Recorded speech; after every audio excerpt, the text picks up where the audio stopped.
Donald Fry is a poet and a writer from Philadelphia area, so thanks for coming down. He wrote his first haiku while he was a teenager, and 2 years ago he decided to dedicate all of his writing to haiku, which is very cool. Since then he's written 400 haiku and has launched a YouTube channel of his readings grouped by subject, including parodies of works by the famous Japanese masters. Donald has also begun a project to write haiku inspired by his correspondence with the late John Fendel, who was a Robert Frost scholar, and Professor Emeritus at Manhattan College and the poetry editor of Commonwealth magazine. And if you have a copy of this, you'll find the address for the YouTube presentations. If you don't, I have some extras, and if you want to grab one before you leave, I can make those available to you.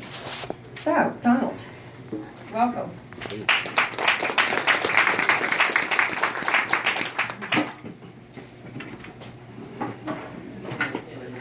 Thanks a lot. Greetings. I'd like to begin tonight by reading first a selection of some of my haikus. Then I'll say a couple brief words about the haiku form and the Japanese 575 syllables versus into English. Then I'm going to read some parodies I wrote about the famous haiku by the 4 Japanese masters and 2 other haiku writers. And finally I'll read another set of haiku. From the 1968 film The Graduate, Dustin Hoffman's character was given some gratuitous advice. One word, I want to say to you, plastics. The pink flamingos perfectly evolved to sniff the plastic flowers. The eerie feeling of returning to something that once was yours. The old neighborhood, candles in our former home, all the ghosts flicker. 2 from the cemetery. At Papa's gravestone, Mother eyes her missing date, remembers her first. Please cremate me not. I am the dinosaur bone future aliens find.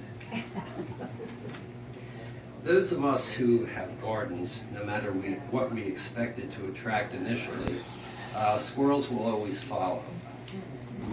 Squirrel reparations for stolen seeds, nuts, bird feed, this butternut squash. Diving for peanuts in snow, the squirrel's wet snout, muzzle white. Got milk? Songbird's desertion, in November's dusk, loyal squirrel on wire. There's another interesting visitor to the garden that you don't necessarily want to become a frequent flyer. Tundra sky, January snow, a crow disturbs the whiteness. The snow on a crow in dusk flight, spilt milk on nature's tuxedo. A cityscape still life.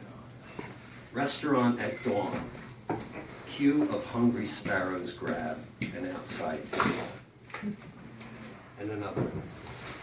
Domestication, urban hand-fed sparrows ignore their genes. Witnessing this, pity went across species. In the pet store cage, the cricket's strident song, the tarantula.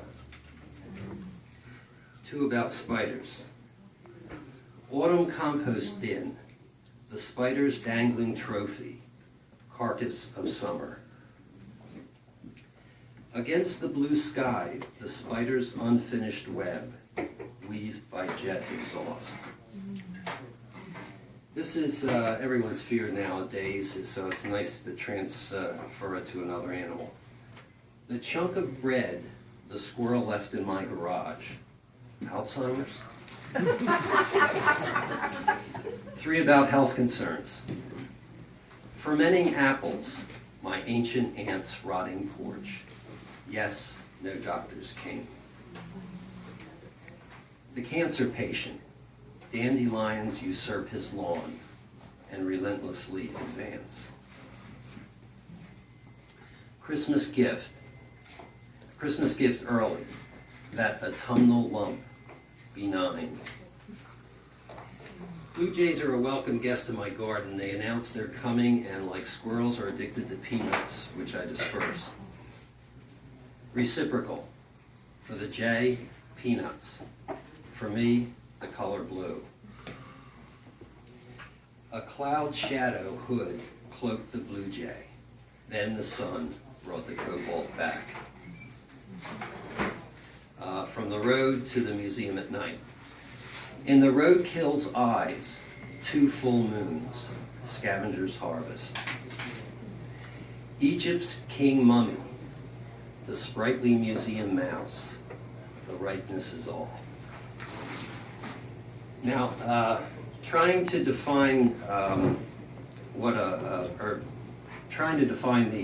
haiku is reminds me of the parable of the blind man and the elephant. In fact, the Haiku Society of America took several years before they could come up with a definition, which they say is, a haiku is a short poem that uses imagistic language to convey the essence of an experience of nature or the season intuitively linked to the human condition. Edward Hirsch, the poet, further describes it. A Japanese poetic form usually consisted in English versions of 3 unrhymed lines of 575 syllables. The Japanese haiku is divided into 17 phonetic units called onji, on for short, which are the equivalent of syllables. It's written in a single vertical line that is broken into 3 metrical units or phrases. The English spacing tries to replicate the oral effects of the Japanese. There's also a related form called senryu, and this is a poem that's structurally similar to the haiku, but highlights the foibles of human nature, usually in a humorous or satiric way. The attributes of the classical Japanese haiku are 575 Japanese syllables, include a season reference word called kigo. New Year's is the actual 5th season. Using a cutting word called kiriji. A cutting word juxtaposes 2 images with a word or punctuation mark. Use the present tense to simulate immediacy, avoid rhymes, avoid literary ornamentation with such as similes and certain metaphors, avoid capital letters and punctuations, leave the ego out of haiku, avoid philosophizing or epigrams. The haiku should be read in one breath. That's probably the hardest thing. The four masters, Japanese masters, are Basho, Busan, Isa, and Shiki. Whenever an art form moves from one culture to another, the receiving culture will certainly transform it in some way. We see this with haiku. I believe that the Japanese haiku and the English language haiku are separate animals. I acknowledge that those who translated the first Japanese haiku into English got it wrong as far as syllable count goes. 575 in Japanese is not the same as 575 in English. However, I believe they created a very useful and interesting form, and though conceived in error, I'm glad they made the mistake. If one wants to more closely approximate the Japanese haiku, then a 353 English syllable form would probably work well. I'd like to start on these parodies that I wrote about the 4 Japanese masters. The first one is by Basho. He lived from 1644 to 1694. He's considered the Shakespeare of haiku. And this is probably the most famous haiku of all time. The old pond, a frog jumps in, the sound of the water. My 2 answer haikus are, dead frog on the lawn, maggots, flies galore, no pond, water's silence. Another one. Baptismal font, pastor's shaky hand, dropped in water sound. Basho's second. On a withered branch, a crow is perched, autumn evening. Mine. Fermented berries, 2 crows on a withered branch, 3 sheets to the wind. This last one from Basho requires a word of explanation. He used to go on walking tours of Japan, and then he would write like a travelogue that was interspersed with haiku. And he came to this one place called Shiagashi, where he loved the pine trees there. And he wrote the poem, or the haiku I'm going to read. The thing is, I just recently read a travel log about this, and the place where the pine trees were is now a golf course. The pine tree of Shiagashi trickles all night long, shiny drops of moonlight. Mine, Shiagashi pines, the flashlight moon finds the lost golf balls. Isa, he lives from 1763 to 1827. Thatched with morning glories, my little hut. Mine, why mortar the shed, for the morning glory vines will labor for free. Isa again. His butt cooled by the spring breeze, Ruth Thatcher. Mine, the plumber, pants mid-buttocks, a laugh before the bill. Next is Busan, 1716, 1783. In the bedroom, I step on my dead wife's comb. Mine, braving the winter's chill, he brings his wife's favorite comb to the cancer ward. The last master is Shika, 1867-1902. He actually was the one who coined the phrase haiku, and he was responsible for the free verse type of haiku that's done now, that doesn't use the original 5-7-5 even in the Japanese versions. By that fallen house, the pear tree stands, full blooming, the ancient battle site. Mine, peach orchard blossoms, stamen tips as bright as cannon fire, Gettysburg. Itiro Ino was a Japanese-American detainee in the internment camps in World War II. His is, as it's swallowed, a frog blinks in a snake's mouth. Mine, 13th floor windows, just washed. Our eyes meet. I blinked, he blinked, disappeared. The last parody is from Janet Knight, who's a contemporary Tasmanian poet. When I saw her 6 haiku under the title Battlefields in a haiku anthology, I was struck not only by the main image, but by the fact that a female Tasmanian poet was writing haiku about the American Civil War.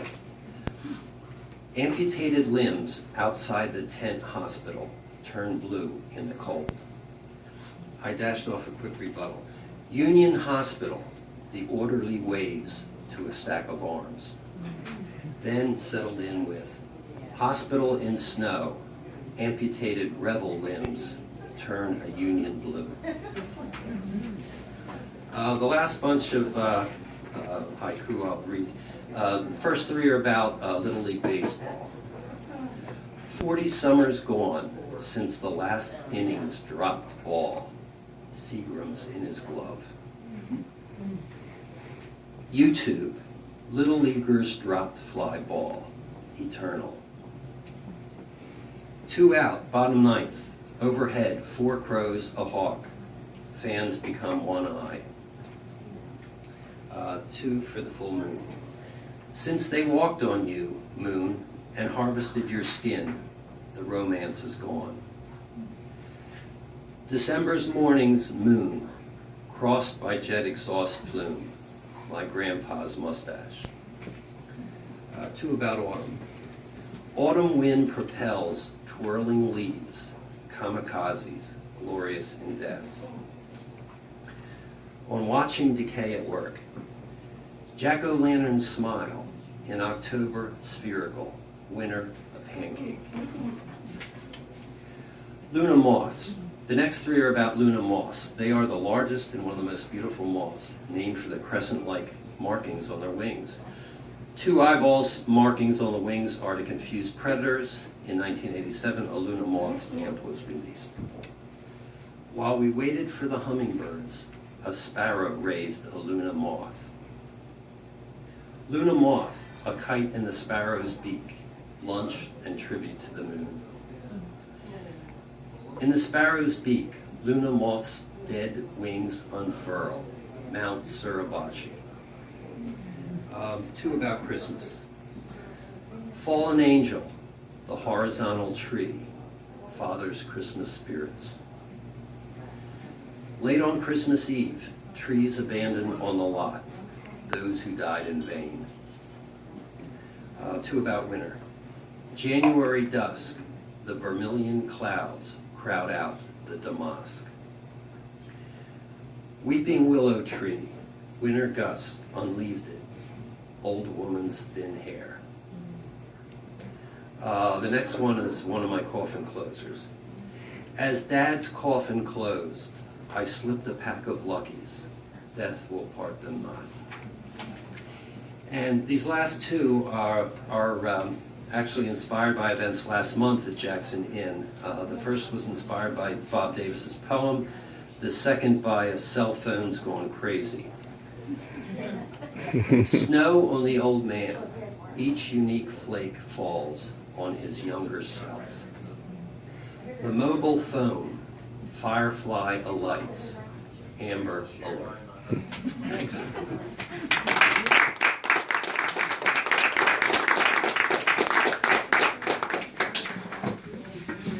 Thank you very much, Donald. How many of you write haiku? Hands. Interesting. I'm a prose writer. Most of you know that. I write prose. I don't venture into poetry because it would be painful. But haiku interests me because, to me, it's almost like putting together a jigsaw puzzle, which is something I like to do. So there's a conflict in my mind about why I don't write it. We can struggle through that one. The next reader is going to be